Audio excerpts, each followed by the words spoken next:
Welcome back to Inside Africa in northern Ethiopia. We are in the Simien Mountains National Park, a breathtaking expanse of green mountains and rock-strewn plateaus. Some of the park's vegetation and wildlife can only be found here, in the Ethiopian highlands. Today, we are wandering through the park in the hopes of catching a glimpse of another native species, one much rarer than the Galada baboon and Walia ibex, the elusive Ethiopian wolf. So do you think we'll be able to see some wolves here? Yeah, because this area is some most important habitat of the wolves and the ibex. Mostly towards the left, the rocky area, the ibex live. Towards the right, or in the back, this is an important habitat of the Ethiopian wolf. I see. Why do you think they like this area? Yeah, this area is very important because most of the wild animals are living here, and the rocky, the formation of the rock is very important. Most of the tourists are happy to see this, especially that one is a Ras Dashen. That's Ras Dashen. That is Ras Dashen, the highest peak in Ethiopia, the furthest peak in Africa.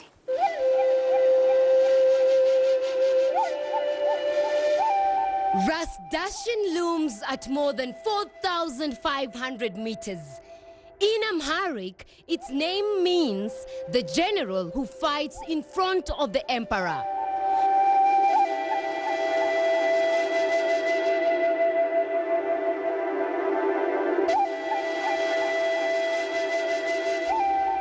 At around 4,100 meters above sea level, Maru takes us to meet a scout who can help in our mission to find the Ethiopian wolf.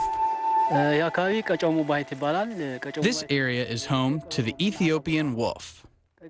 This is a place where they are found in plenty, in groups of 6 and 7. Nearly 25 are estimated to live in this area, and their number is increasing. Increasing, though still difficult to spot. The Ethiopian wolf are usually spotted in the morning and evening. They are sneaky. They hide when they see people. That is how they are. Abraham shows me the burrows made by the mole rats. There are holes here. This is where they stick their mouth in and draw the rats. When the rats crawl out, the wolves snatch them. On our search, we find plenty of vegetation suited for this rugged topography, such as the giant lobelia. We even spot groups of Walia ibexes and Galada baboons. So they're still cold. Yeah. The rain's coming. But as it starts to rain again, our hopes of spotting the elusive wolf begin to dampen. But finally, after searching for the better part of a day, I go like this. I go this.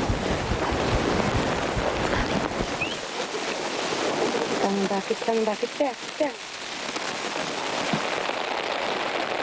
So we've just spotted one wolf.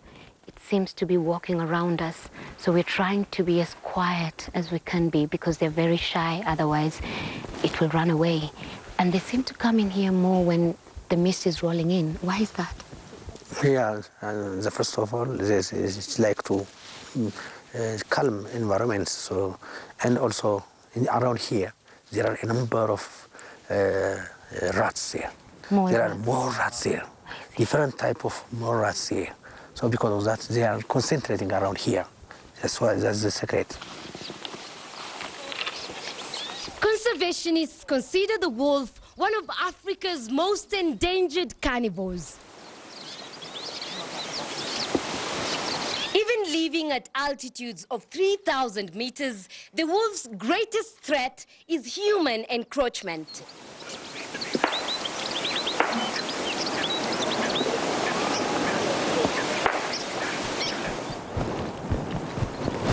There we are. We've now seen it up close. You can now understand why people initially thought it was a fox. It pretty much looks like one, but this really is the Ethiopian wolf, a rare species. We're lucky to see it. I think everybody should get this chance once in their lifetime. I feel so lucky.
In the business of bringing joy, Kirloskar goes much beyond enriching lives.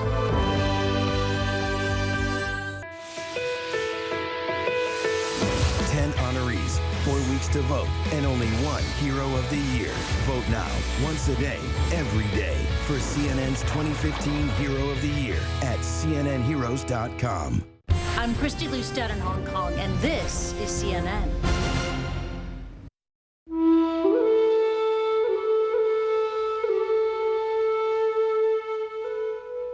Welcome back to Inside Africa in the Simien Mountains of northern Ethiopia. Of course, a place like this isn't just about the animals or the landscape. It's also about the people.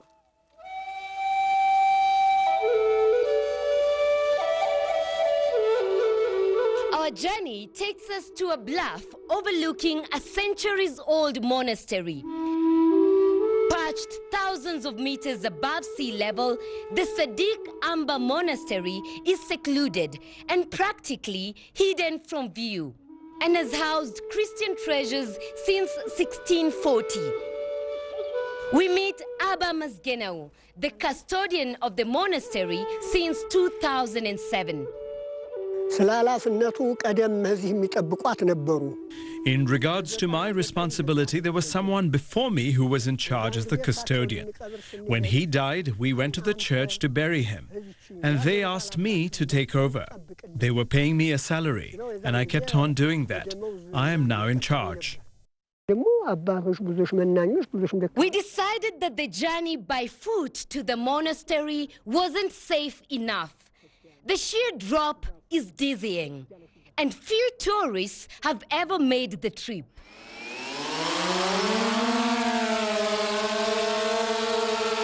So we brought out our drone to get a closer look.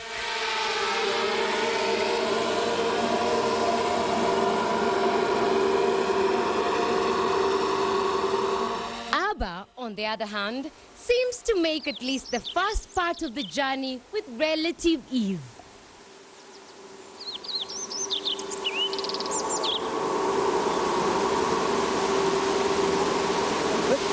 Members of the local community also depend on the national park for their livelihoods.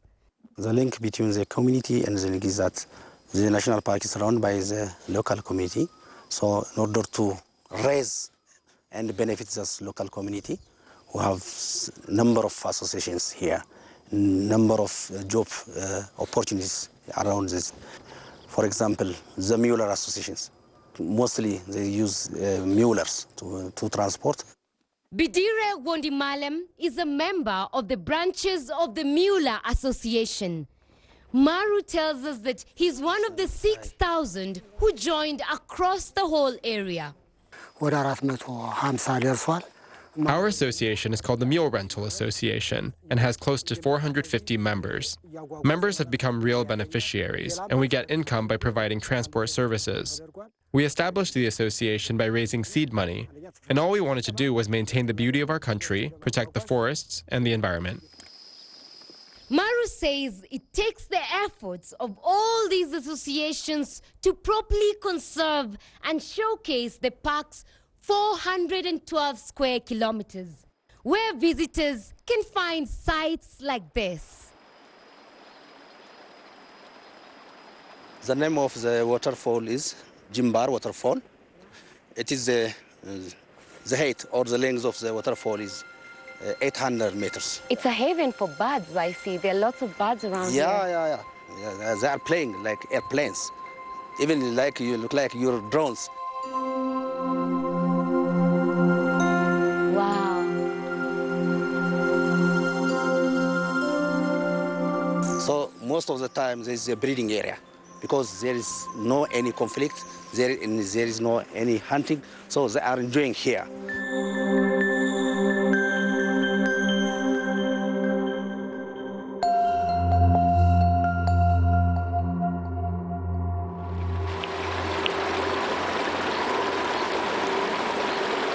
We meet Firns Yirga, one of the community guides who has been working at the park for the past 5 years. And then here we are also, which call it the Jimbar waterfalls. This is one of the famous waterfalls. Today, Firns is showing a group of tourists a beautiful view of the Jimbar Falls. When I come here also, when I work, I get benefits from the parks also, from the tourists. Beyond their beauty, the falls represent another reason why the Simien Mountains are so important to Ethiopia. Simien is an important source of water for Ethiopia, especially the downstream users. There are a lot of population below this. We conclude our visit to the Simien Mountain with Dawood Mume, the Director General of the Ethiopian Wildlife Conservation Authority. He's in charge of all the national parks in Ethiopia.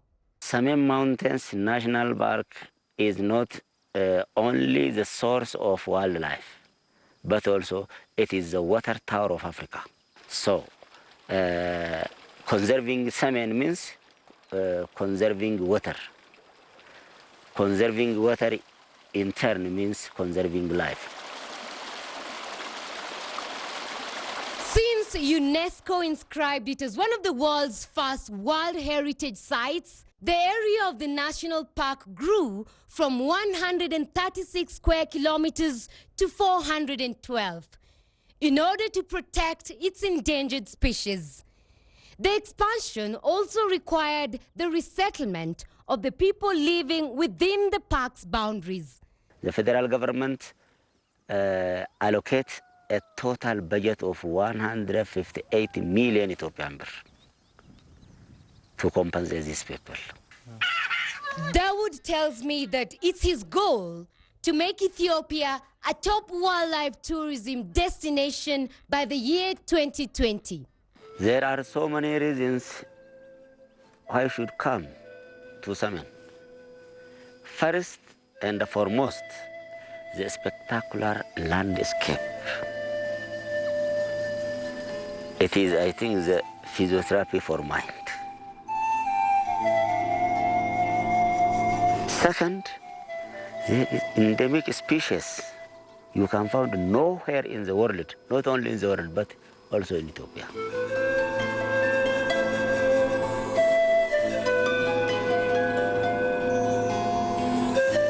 And that's it for this week on Inside Africa. Find us on Facebook, follow us on Twitter, and visit our website, cnn.com/InsideAfrica. Until next week, from the Simien Mountains of northern Ethiopia, goodbye, Denawalu.